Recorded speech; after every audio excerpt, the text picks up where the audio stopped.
국내 최초 나일론 교사를 위한 팟캐스트 방송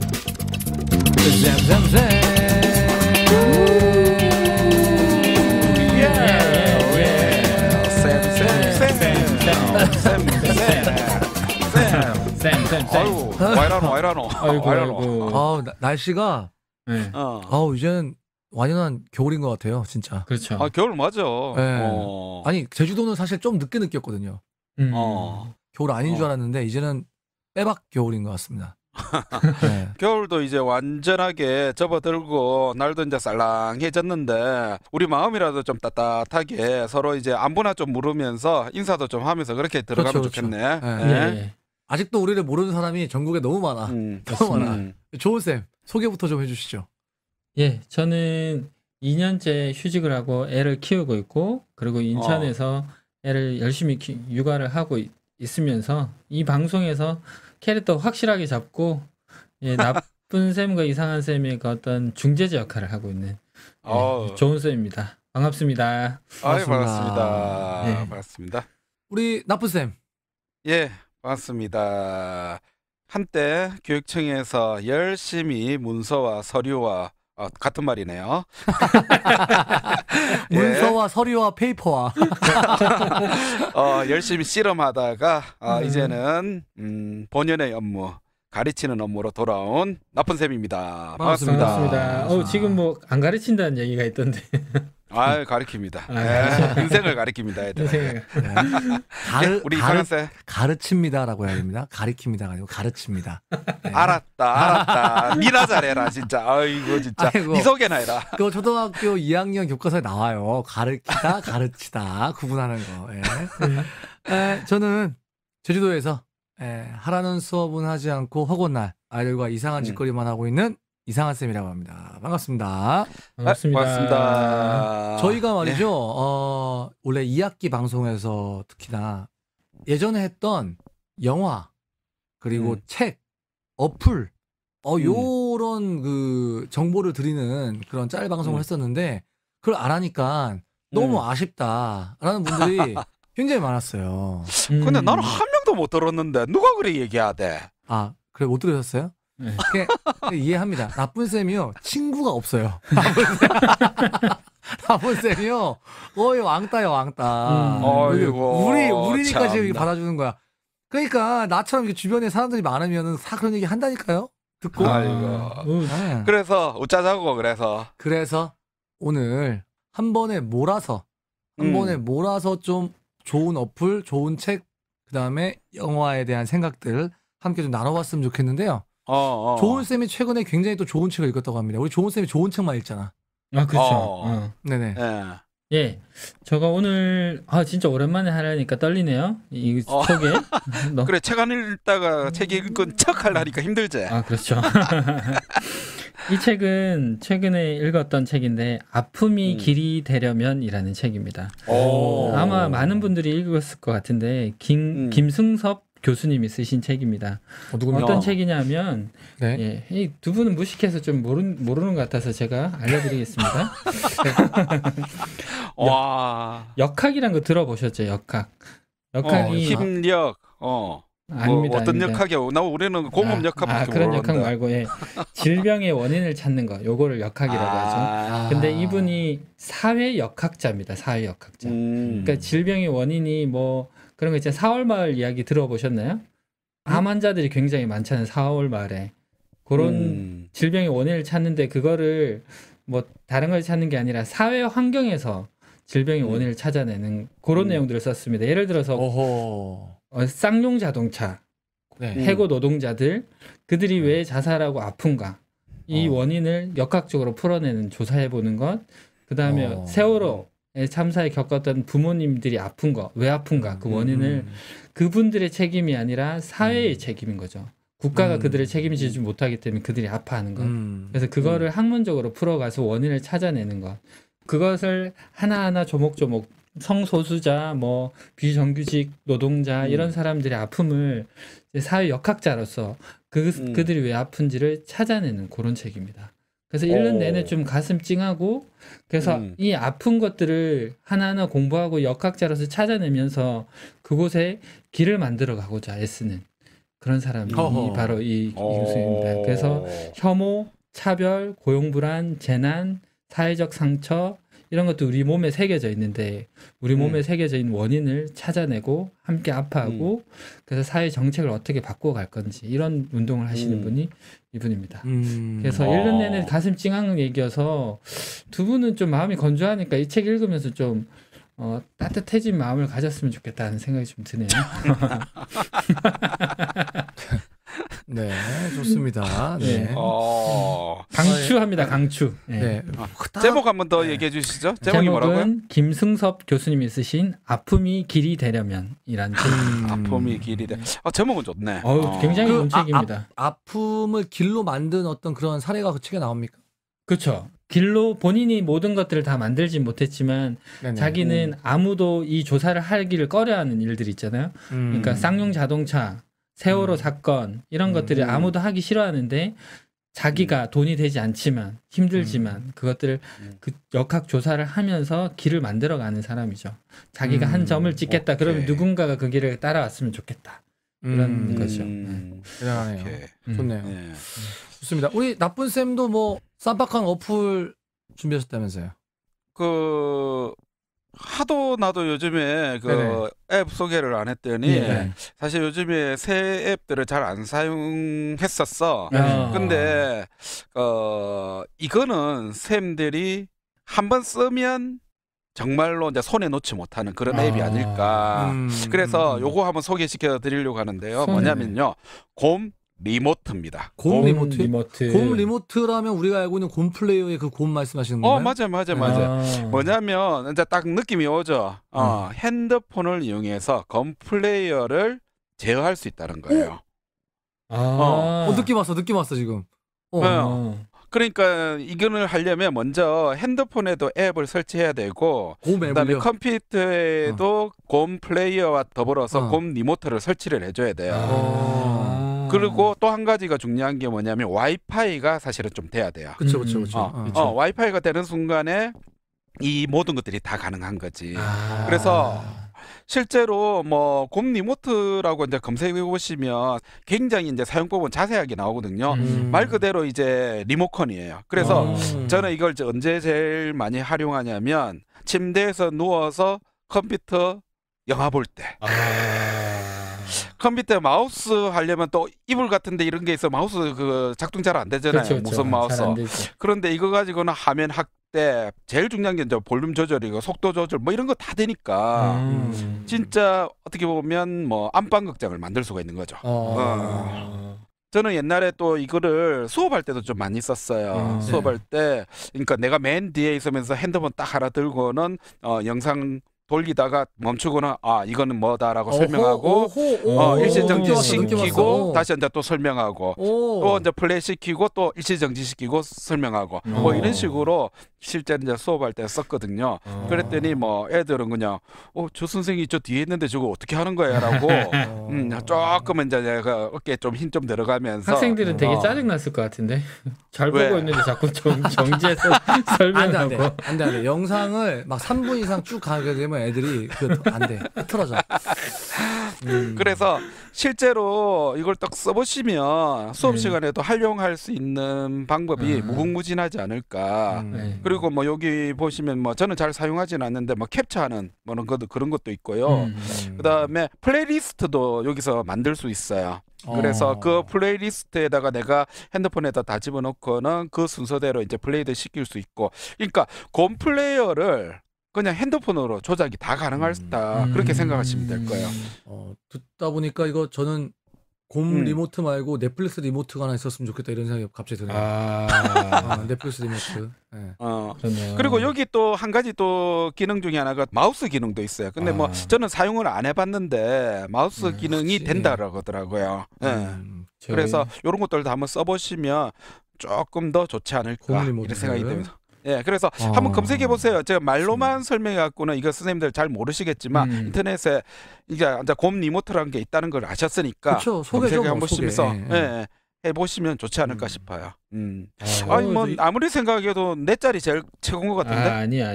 이거 난 안 쓸 것 같아. 몰랐습니다. 저는 부지런해서 그냥 가서 직접 뭐 이렇게 볼륨 조절하면 되지 뭐.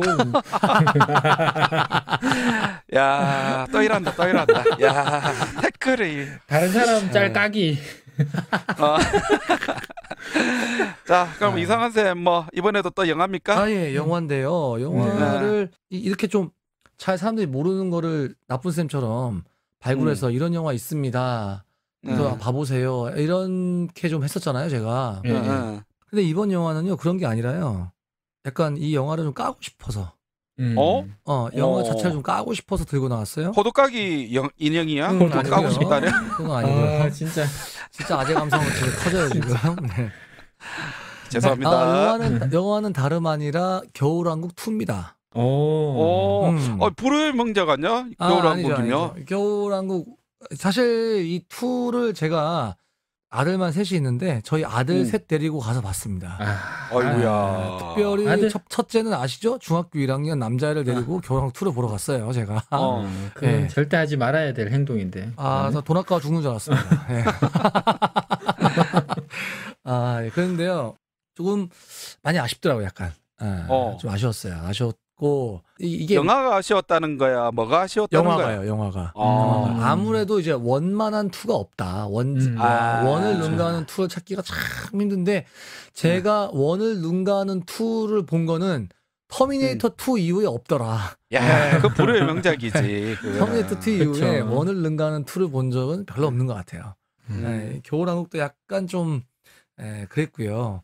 근데 실은 이 영화 자체가 갖고 있는 뭐 이렇게 메시지는 뭐 성장 그런 메시지도 담고 있는데 약간은 겨울왕국 2 자체가 겨울왕국 1에 대한 오마주 같은 그런 느낌을 많이 줬어요. 겨울왕국 1에 대한 오마주 같이 자꾸 이제 1에 나왔던 그 Let It Go 하는 그런 멜로디가 약간 계속 나오고 그다음에 1에 대한 원래 1이 뜨면은 이제 두 가지잖아요. 그 뒷이야기나 그 앞이야기가 나오잖아요. 근데 이건 뒷이야기임에도 불구하고 그 이후 이야기임에도 불구하고 원에 대한 어떤 원인을 해석하기 위해서 더 앞이야기로 돌아가는 그런 그런 모습을 취하면서 굉장히 좀 아예 뒷이야기를 하든가 아니면 아예 그 아이들 어릴 때 얘기를 하든가 이렇게 했으면 좋았을 텐데 어정쩡한 좀 포지션으로 스토리가 전개돼서 좀 아쉬움을 많이 낳았다. 라고 일단은 까면서요. 제가 더 문제 삼고 싶은 건 실은 이 영화를 통해서 불거진 우리나라의 노키즈존. 노키즈존? 네, 노키즈관에 대한 이야기입니다. 아들 없는 관? 그렇죠. 이번 겨울왕국이라든지 뭐 예전에 뭐 픽사 영화들 같은 경우에는 사실 어른들도 많이 보거든요. 그렇죠. 또 어른들이 보고 감동받는 애니메이션도 굉장히 많고. 그런데 어른들이 겨울왕국 2 이거 예매해가지고 갔는데 너무 시끄러운 거지. 엄청 시끄러웠을 거야. 예. 너무 시끄러운 거지. 애들 보는 영화니까 당연히 시끄러 보여야지. 이게 전체 관람가 아닌가요? 전체 관람가? 전체 관람갑니다. 예, 전체 관람가. 너무 시끄러우니까 노키즈관을 만들어 주세요 하는 이야기가 나온 거예요. 에이, 그거 누가 그 응답하겠나? 근데 놀라운 사실은요. 중앙일보에서 이제 SNS를 통해 가지고 투표를 좀 받았어요. 요즘은 SNS 뭐 다 이거 투표 기능들이 있잖아요. 투표를 했는데 굉장히 많은 분들, 5만 명 가까이 이렇게 참여하신 것 같은데, 그런데 놀랍게도 77%가 노키즈관에 찬성하셨습니다. 야, 신기하네. 네. 그러니까 23%가 말도 안 된다라고 했고, 77%는 어른들이 조용히 영화 볼 권리를 보장하기 위해서 노키즈관 필요하다 이런데 찬성하셨거든요. 제가 그거를 보면서 이게 참 그러니까 저도 실은 이런 분들은 굉장히 싫어합니다. 영화관에 가서 아이들만 영화관에 집어넣고 엄마들끼리 밖에서 차 마시고 수다 떠시는 그런 케이스 굉장히 많아요. 그건 안 되지. 아이들만 영화관에 집어넣는 케이스 이런 거 되게 많고 또 이제 아이들을 데리고 간 다음에 계속 막 움직여. 애들이 막 움직이는데 제재하지도 않고 막 계속 애 막 뭐 하면 뭐 달라 그러면 막 뭐 꺼내주고 막 이런 경우들 그런 경우 되게 많아서 그런 경우는 저도 저건 아니라고 생각을 합니다. 그리고 저는 기본적으로 아이들하고 영화관을 갈 때 절대로 음료수를 안 사줘요. 왠지 아세요? 쏟을까봐? 아니요. 음료수를 마시면 화장실에 갑니다. 아. 아이들은 팝콘하고 그 음료수를 마시잖아요. 음료수 먹으면 영화 그 한 2시간 되는 동안에 앉아있을 수가 없어요. 무조건 화장실에 그치. 가요. 그 어두컴컴한데 화장실 가려면 어떻겠어요? 이거 삐집고 나가야지. 그렇습니다. 네. 그리고 그 음료수를 안 주면서도 일부러 애들 자리에 사이드 쪽에 잡습니다. 일부러. 가운데 앉아서 보면 얼마나 좋아. 근데 사이드 쪽에 잡는다고요. 왜 그러겠어요? 만약에 애들 데리고 나가더라도 방에 안 주려고 하거든요. 그런데 안 그러는 거야. 다른 분들이 안 그러고 계속 왔다 갔다 하고 움직이고 막 애들만 있고 부모는 없고 막 그런 게 되다 보니까 노키즈관에 77%나 찬성한 게 아닌가 하는 좀 씁쓸함들이 좀 생겼습니다. 아니 영화짤 해달라도 그러니까. 뭐 갑자기 노키드전에 대한 홍보가 들어와. 홍보가 아니고요. 조은쌤, 이 딸내미 키우는 입장에서 이 노키즈관 어떻게 생각하세요? 저는 굉장히 분노스럽고 이제 네네. 이 2를 보러 갈 계획이 있거든요. 네네. 그리고 지난번에 한번 라이온 킹을 보러 갔었거든요. 그런 때는 낮은 강야 까마귀 애 데리고 치아와. 갔었는데 비교적 조용하게 있었는데 네네. 가족석 좀 비싸게 가족석이라는 게 있더라고요. 그래서 가족석을 했는데 그런 게 있어요? 보통은 그런 게 없잖아요. 그러니까 네네. 근데 이게 애들을 못 들어가게 한다는 건 이게 너무 이게 아닌 것 같고 뭐라고 되게 분노스럽네요. 그래서 네. 댓글에 이런 게 있었습니다. 차라리 이런 식으로 할 거면 노키즈 코리아를 만들자. 노키즈 코리아를 만들자. 도대체 사실 어린 아이들, 우리가 같이 어린 아이들 이 나라의 희망 아니겠습니까? 그렇죠. 네. 근데 이 어린 아이들조차도 어떤 분리와 배제와 혐오의 대상이 되고 있는 거 아닌가 싶어서 상당히 씁쓸했습니다. 먼저 그러니까 이상한 쌤은 좋다는 말이야, 나쁘다는 말이야. 지금 이제 제가 나 헷갈린다. 당연히 반대죠. 애가 셋인데 당연히 반대죠. 있을 수 없는 일이죠. 어떻게 전체 관람가 영화인데 애들이 못 들어가는 관이 있으면 되겠습니까? 그렇죠. 그건 말이 안 되죠. 네, 말이 안 되죠. 하지만 한편으로는 그렇게 막 애들만 집어넣는다든지 애들이 막 영화관에서 마음대로 행동하는데 아무런 제재를 하지 않는다든지 꼭 그 정중앙에 앉아가지고 애들 데리고 화장실에 간다든지 이런 거는 우리 부모들이 좀 자제해야 맞습니다. 된다. 맞습니다. 우리 부모들도 이거 보면서 어떻게 또 77% 되는 사람들이 또 어떤 생각을 할 수 있지? 이 애 안 키워본 나쁜 놈들이라고 생각할 문제가 아니라 잠깐만, 뭐 좀 이상하다. 왜냐면 이 좋은 쌤이 분노 느낀다고 하니까 이게 분노할 문제 아니라 우리도 반성해야 된다. 좀 이런. 근데 70%를 하신 분 중에서는 혐오스러운 부모를 만났은 경험이 있었을 거예요, 아마. 맞아요. 정말 아이가 뛰어노는데도 제재하지 않는 그런 부모를 만났기 때문에 거기에 투표했던 사람이 있을 것 같습니다. 저는. 아이고 참. 근데 오늘 좀 손이 가쁘네. 아이고 짤 3개 하려고 하니까. 근데 이렇게 돌아보니까 아픔이 길이 되려면 이 책 짤이 제일 좋네요. 네. 가슴이 아니지, 제일 그 리모트가 제일 실용적이지. 수업에도 활용할 수 있고. 그렇죠. 네. 그럼. 겨울왕투는 보시든지 말든지 알아서 해주시기 바라겠습니다. 사실 겨울왕투가 뭐 스크린 독과점 등등 여기 상당히 많은 문제, 사회적 이슈를 낳고 있어서 맞습니다. 보시든지 말든지. 네. 자, 오늘 그런데 지난달에 이어서 뭐 수업 성찰일기 아닙니까? 우리 조은쌤? 그렇죠. 매니아층들을 형성하고 있는 이상한 쌤의 성찰일기가 이제 준비되어 있습니다. 우리 낭낭한 이상한 쌤 목소리 들으러 한번 떠나봅시다.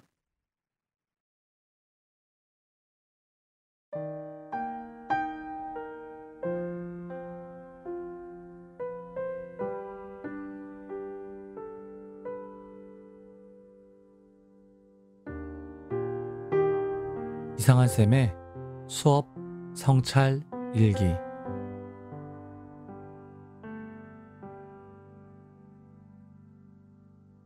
아이들과 매일 아침 인사를 한다.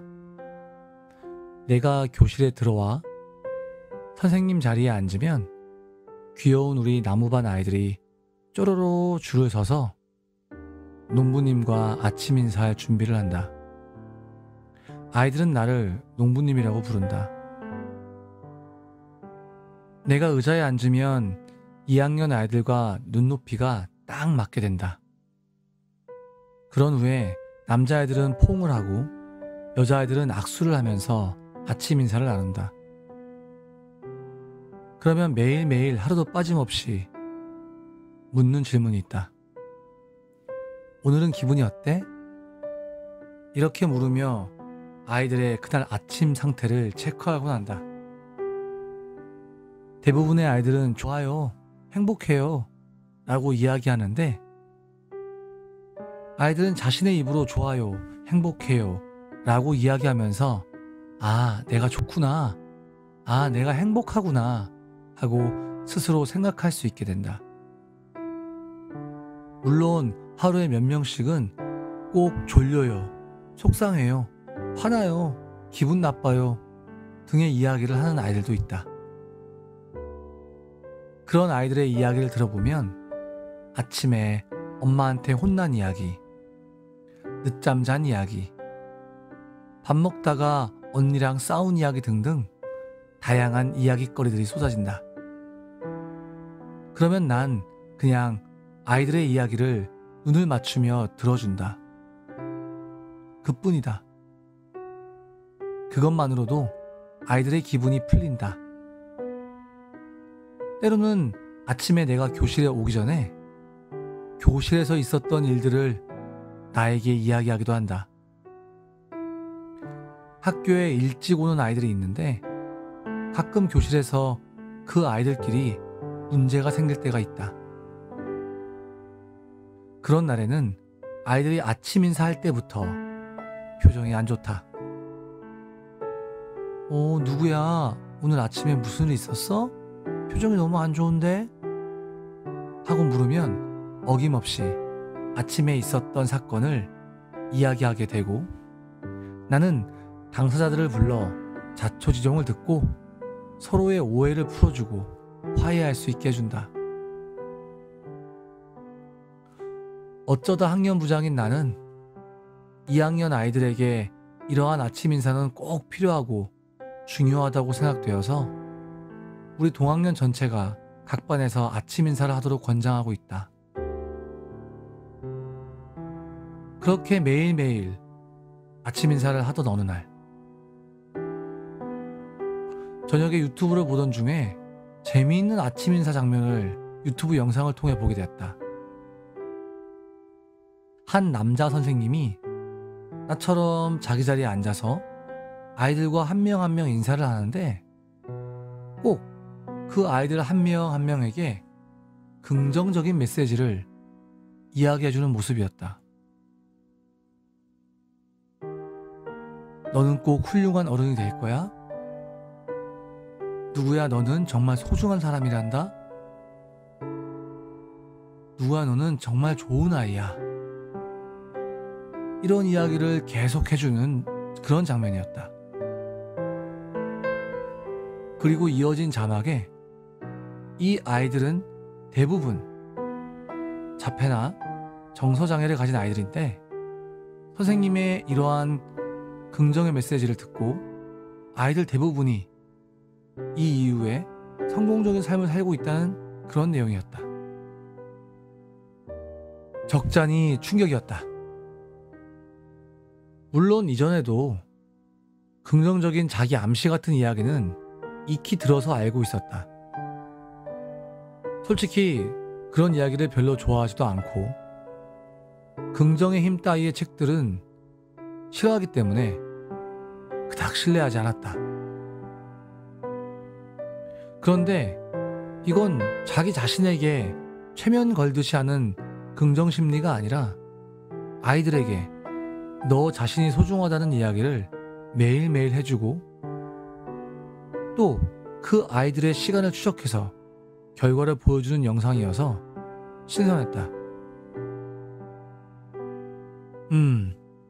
내가 저학년 맡을 때가 아니면 도저히 할 수 없겠다 싶어서 난 우리 반 아이들에게도 실천해 봐야겠다고 생각했다.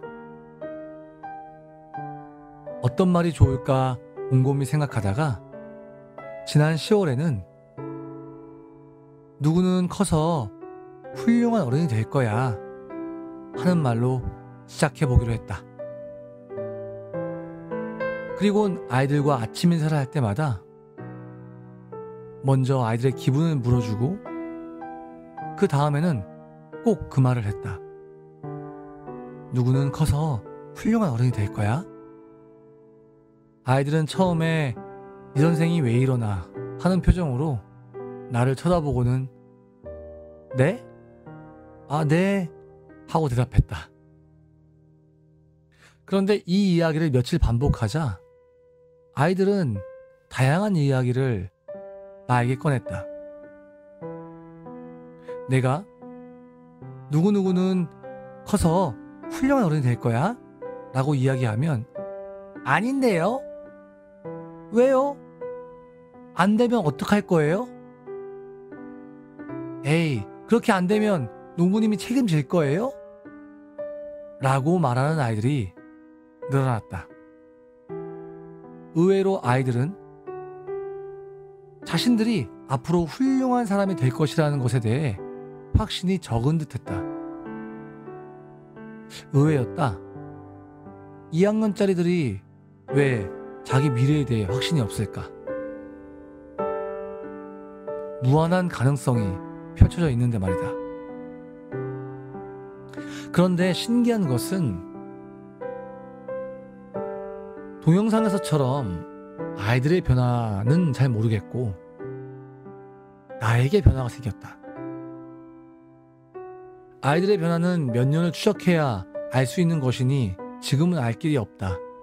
그런데 당장 나에게 조금씩 변화가 찾아오기 시작했다.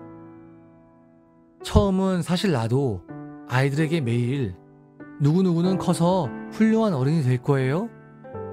라고 이야기하면서도 뭐랄까 별 영혼 없이 이야기하는 것 같았다. 하지만 매일 30명의 아이들에게 30번씩 같은 말을 하려니 그렇게 될 수밖에 없지 않겠나. 그런데 신기하게도 이걸 반복할수록 내게 점점 확신이 생기기 시작했다. 아, 그래. 우리 나무반 아이들은 정말 훌륭한 어른으로 자라날 거야. 남들의 기대에 맞춰서 사는 그런 삶이 아닌 오롯이 자기 자신으로 꽃피우는 그런 훌륭한 어른이 될 거야. 이런 확신이 내 안에 피어오르기 시작했다. 그러면서 어느 순간부터 아이들이 에이, 그렇게 안 되면 농부님이 책임질 거예요? 라고 말하면 그럼 농부님이 책임질게. 누구누구는 반드시 훌륭한 어른이 될 거야. 내가 책임질게. 하고 자신있게 이야기하게 되었다. 비로소 내 말에 생명이 부여된 듯하다. 유튜브를 따라하며 영혼 없이 반복하던 나의 말에 심폐소생술을 한 것 같다. 이렇게 내가 하는 말에 확신이 생길 때쯤 아이들은 아, 왜 같은 말만 해요? 하고 말하기 시작했고 나도 새로운 말로 바꾸기로 마음먹었다. 새로운 말은 바로 땡땡이는 소중한 사람이에요? 라는 말이다. 훌륭한 사람이 안 되어도 상관없다. 너는 그냥 존재 자체로 소중한 사람이다. 라고 말해주고 싶었다. 그래서 요즘은 매일 아침 30명의 아이들과 아침 인사를 하면서 30번 땡땡이는 소중한 사람이에요? 라는 말을 반복한다. 물론 한 명 한 명 다른 말을 해주면 참 좋겠지만 아직 나에게 그런 내공은 없는 것 같다. 다만 땡땡이는 소중한 사람이에요 하는 말에 나의 영혼이 실리길 기도해본다. 이 말은 앞에서 했던 말보다 말의 영혼을 불어넣기가 더 어렵다. 왜냐하면 정말 내가 이 아이들 한 명 한 명을 소중히 다뤄줄 때에만 내가 하는 그 말에 영혼이 실릴 수 있기 때문이다. 그래도 난 내일도 같은 말을 반복할 것이다. 아이들의 무의식 깊숙한 곳에 이 말이 박힐 때까지 난 매일 아침 이 이야기를 반복할 것이다. 누구야? 너는 정말 소중한 사람이에요. 가끔은 이 말이 부메랑이 되어 나에게도 돌아온다. 그래, 난 소중한 사람이야. 하는 말로 들릴 때도 있다.